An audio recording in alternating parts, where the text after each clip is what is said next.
When you really think about it, one of the determining factors in whether or not someone sticks with the sport of motorcycling is the frequency with which they meet the ground. Crashing sucks, and if you do it often enough, it could be a reason to quit the sport. Keeping the motorcycle upright, then, leads to successful, enjoyable journeys, and having fun on two wheels inevitably is the reason why we keep doing this.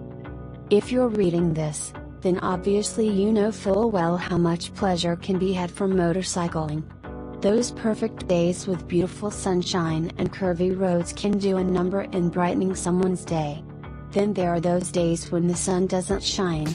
For whatever reason Mother Nature is pissed off, and when she decides to release some steam in the form of wind and rain, less than ideal riding conditions, to say the least, what do?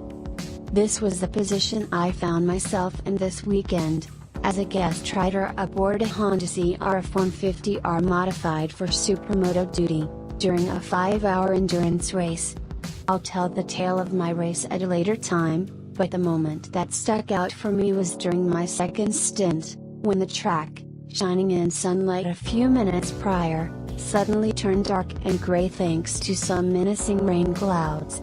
Droplets of water began collecting on my face shield, mental rain, racers call it, because the droplets are just enough to get your mind worrying about the track surface even though the pavement still has plenty of traction, and I had to gauge how hard to push without falling down.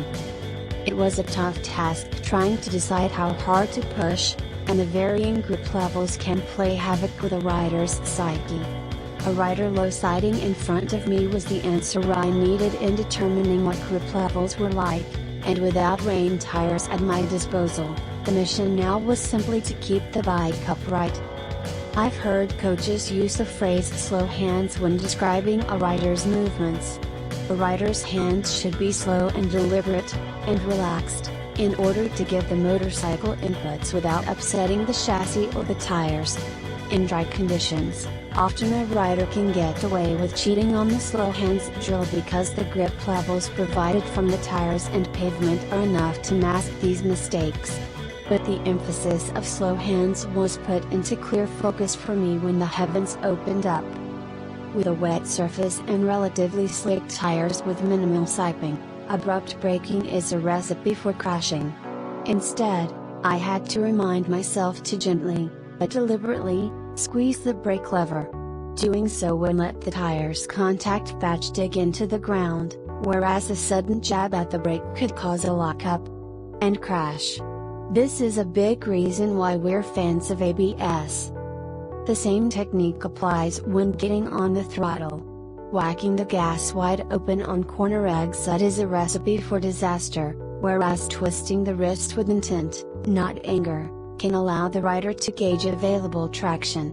A small moment of wheel spin is recoverable, and tells the rider to ease a little next time. Conversely, no wheel spin signals there's more available traction. In corners, smooth and steady is the ticket when conditions are crappy. Manhandling the motorcycle through a bend might work in the dry, but it is a recipe for disaster in the wet.